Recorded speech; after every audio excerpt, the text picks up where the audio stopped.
Hey friends, and welcome back to my channel. I'm going to try and keep my voice at a minimum because the acoustics in the bathroom are a little weird, and when I speak too loudly the sound is just off, as you probably heard in my first video. I'm sorry. Today is a continuation of our Colored Rain mini palette series. I am pre-recording a lot of these, and hopefully the next one I'll use will be in tune with the one you requested from the last video. I'm gonna go in with Lovelies because I feel this color story can intrigue some and maybe put off some. You got a lot going on in here between the gray and the pink, and then you got the blue and the red, but I managed to create a look that I think is wearable.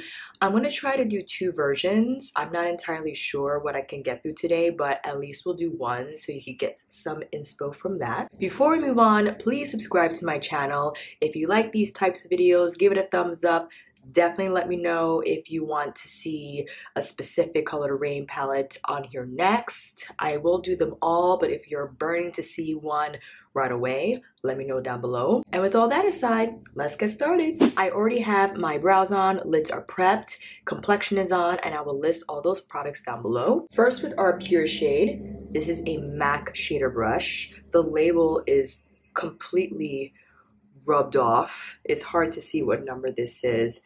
I think it's 282 if I'm reading off the indents correctly. Apply Pure to the brow bone, just the arch of it.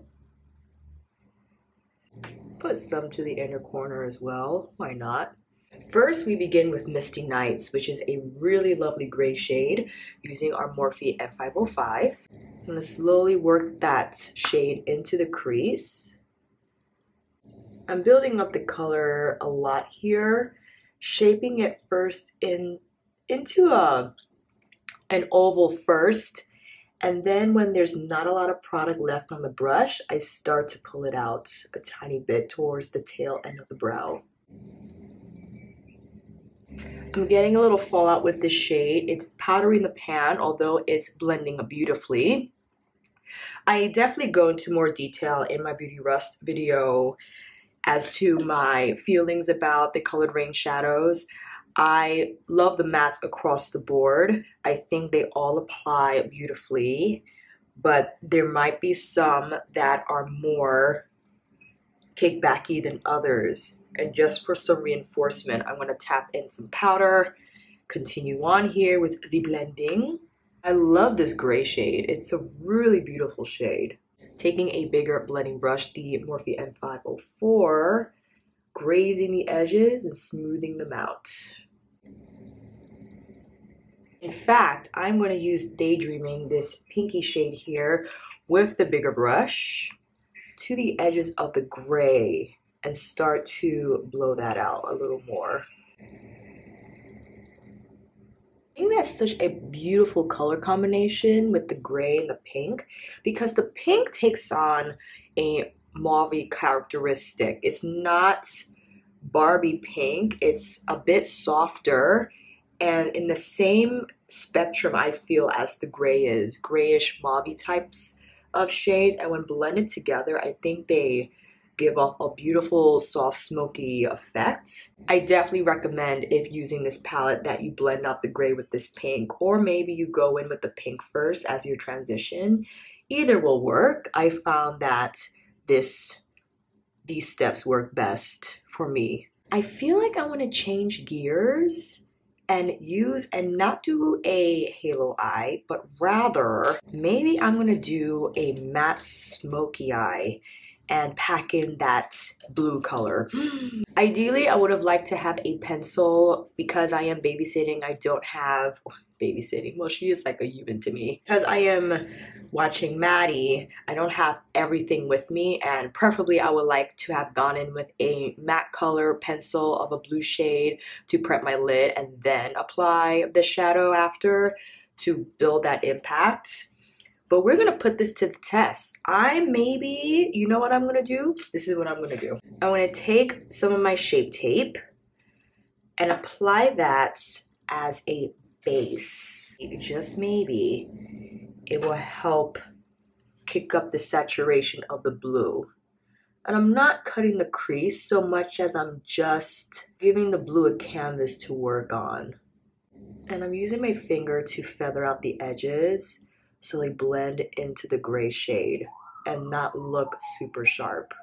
But I'm hoping that this will kind of kick up the blue when we apply it. Because sometimes when you apply powder over powder, it's not going to show up as much as if you were to apply it on a cream base or something with a little more stick, and that's why we're taking this step. All right, I think we're ready for this blue.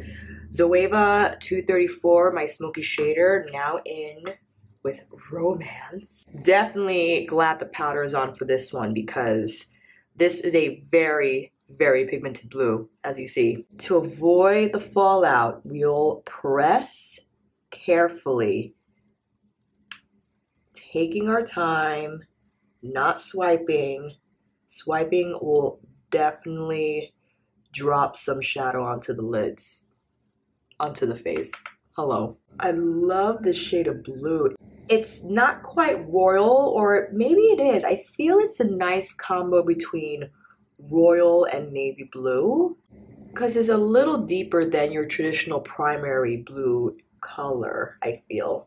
I'm going back in with Misty Nights, this gray shade, to deepen the crease and also blending out the edges of the blue.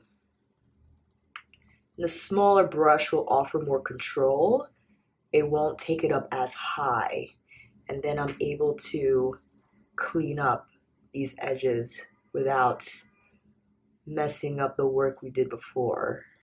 And as I'm applying that, I'm also shaping the outer V with very soft pressure, not pulling out so far yet because I still have to blend out those edges with my bigger brush. And I'm tilting it to its side, so I'm not going in from this angle, rather using the tapered bristles on the edge to soften those lines. And I want a little more punch of blue, and carefully going back in.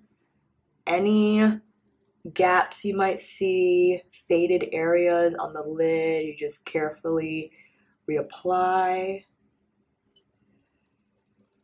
I like how that looks. This is doing good. We're doing good, friends. The fallout is not too bad. I think if you are able to pack and not sweep, you'll have less of a risk of the shadow particles falling. I'm trying to make sure the blue doesn't travel, because when I do this, you see this patch of skin on my right eye, for some reason, any shadow, no matter what I apply on here, just applies strangely. I don't understand. When I don't do this, it's hard to see, but I know it's there. It's driving me nuts. Always have a paper towel or regular towel on hand because this brush had the blue, and if I would have gone in higher to blend out, the blue would have gotten on that part of my eye and it would have been a disaster. So I'm gonna make sure you clean the brushes beforehand, or just use another clean blending brush to help make that happen. Excellent. I think we're done with the lid, and with that, we'll wipe off the bake. I think I still will apply the red to my lower lash line as I did how I did this look before, just so you see how gorgeous this red shimmer is. It's pretty crazy. Love, love. I won't apply this wet, and you'll see how much color this has. It's a really beautiful shimmery red. When I first did this look, when I first used this palette, I was afraid that doing a red lower lash line will make me feel like I have pink eye or an eye disease of some sort. But I found, because I asked people who saw this look, the one I did, and they loved it, I was like, I wasn't too sure because, you know, the red could, and I found that If you want to do a punch of color on the lower lash line, you have to commit. Don't go in, oh, just a little. No. If you want your lash line to be red, make it red. Pull it down, go in multiple times, like go there. Because if you're just careful with a little bit of color, you maybe could get away with using turquoise or blue, maybe a more traditional color that people like to use on their lash line. They don't necessarily want to go in on their lids with. But let me tell you, if you use red or orange or anything that's in like the disease looking spectrum of shades, commit, blow it down, build up that color, because then it shows like, okay, I see what you're doing. Gotcha. And I'm pulling it out a tiny bit in line with the blue. I might have to fill in that gap with the blue in a second.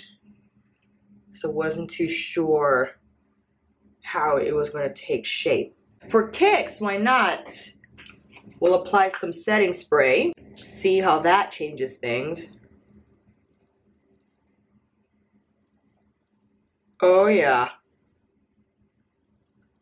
Okay. Got it.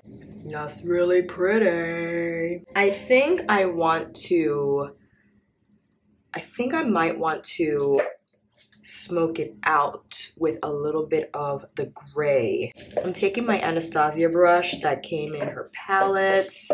Where is she? Taking the gray shade and just grazing the edges of the red.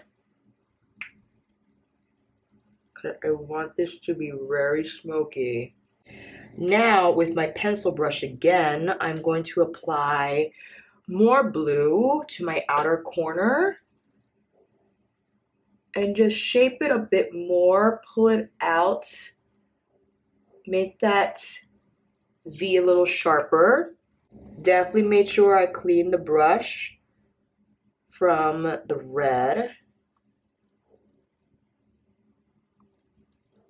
Very light pressure. Very light pressure. Now, I don't have any falsies. I would have loved to apply falsies with this look.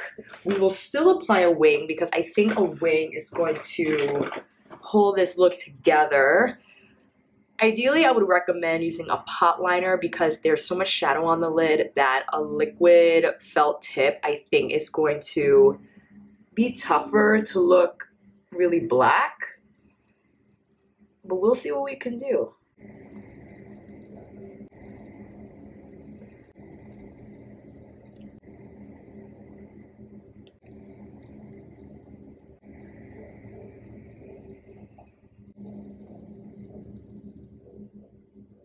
That works, that works. Let me do the other eye and I'll be right back. Friends, I'm getting good at applying these wings without a big mirror. I'm pretty proud of myself.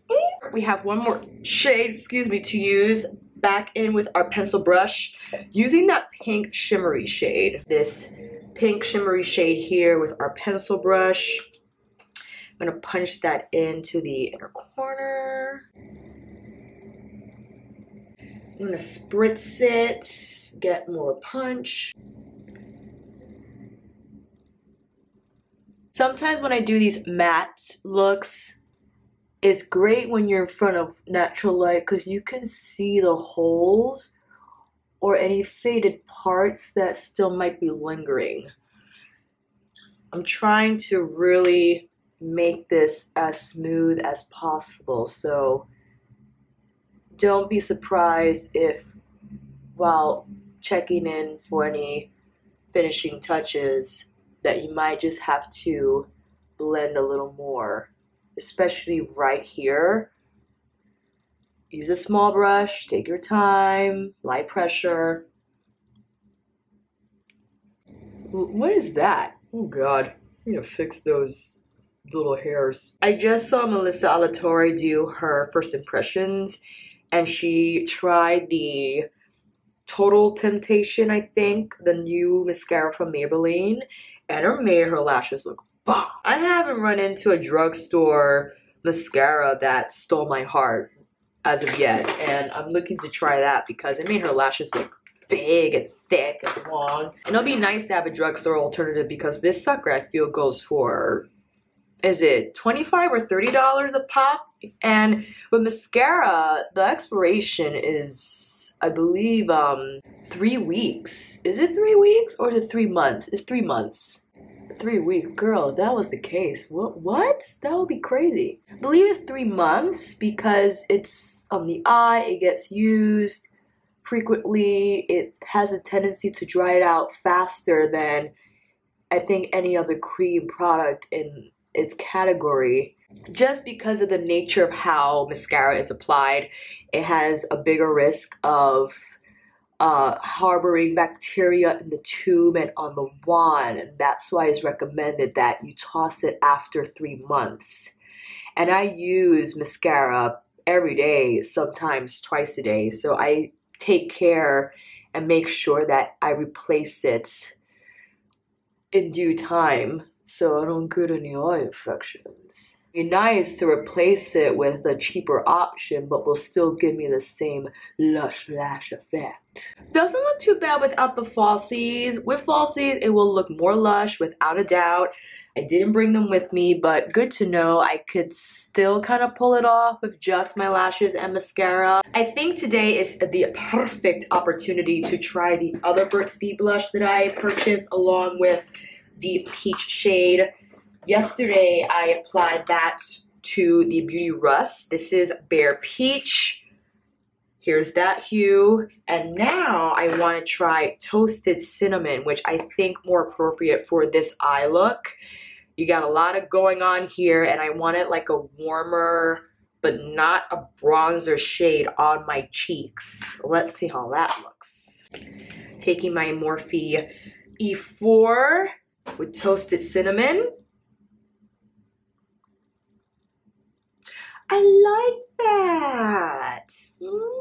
I'm also excited that Physicians Formula came out with new blush shades, because the blush shades they have out currently are so light that it was a joke applying those to my skin. I mean, you saw a hint of color, but I saw more texture than color. It wasn't even worth keeping, so I gave it to a friend of a friend that's much lighter in skin tone than me, and I think he would benefit more from those shades. They came out with a vintage rose and a soft pink that look more saturated and have more color than the ones they have on shelves now. And I'm excited to try because I want to love it. It seems like it will be great to have a blush that contains all these skin nourishing ingredients. But if it's not going to show up on my skin, I'm not going to use it. Love, love, love, love, love. Going back in with my RayeRaye palettes. Using her Rayediant, which, because I've been using every day, I think as long as you use the right brush and apply the right pressure, you can get a really beautiful glow from this highlighter. I think it's really nice. And again, a little buffing, a little setting spray. I'm also taking Moonlight, the lighter of the three, just to the highest point of my cheekbone to give it a little more sheen and pop. With my Makeup Forever H108 highlighting matte shade, cutting under the cheekbone, shaping that a bit better. Mist to go in with my beauty sponge to press in, just to help the powder melt into the skin better after the spray. For some reason I can't find my MAC extended play. It's probably up there somewhere, but we're just gonna apply Better Than Sex again because we can't leave these lashes bare. You know the drill. When you get mascara on parts that are not your lashes, wait for it to dry so it can kick off and not smear. You can't do the smear. I would have loved to use or apply my Marc Jacobs highliner gel in the red shade. I don't have it with me, But let me tell you, when you apply that to this red shimmer shade, it's so gorgeous. It helps with the full red color story that's going on your lower lash line and helps it get to its full potential. And for lips, I definitely want to go taupey, I feel. Taupey, let me see. I'll combine my favorite Bow and Arrow Everlasting from Kat Von D also with Chocolate Honey Melted Liquid lipstick from Too Faced. Because this is a little more brown. This has a tiny bit more pink in it. And I think those two together will give me the right shade. Now first apply the Too Faced. And cleaning up the edges with Cork lip pencil from MAC. Yes, that was a good choice. Very nice. What do we think? I really loved how this look turned out. I think next time maybe I'll apply the red to my lids and work from there, see what look we turn out. Let me know down below if you have the Lovelies palette from Colored Rain. How do you use it? What are your favorite shades in the palettes? Definitely let me know what palette you want to see on here next. Definitely, again, we'll use them all. We have left the Berry Cute and the Smoke Show, which the Smoke Show has this gorgeous green shade. Oh my god. This shade and this shade, outstanding. Can't wait to dig into that. And of course, any other looks that you think you want to see on here, even with Beauty Rust, we'll change it up. Maybe we'll do a less smoky eye than what we did on the first video and take it from there. Thank you, friends, so much for watching. I hope this, oh wait, you're a little too loud. Thank you, friends, so much for watching. I hope this video helped. And if you like this video, please give it a thumbs up and subscribe to my channel. And until then, I'll see you on here again with another tutorial, demo, review, or chit chat. Or get ready with me. Take care and I'll see you again soon. Bye.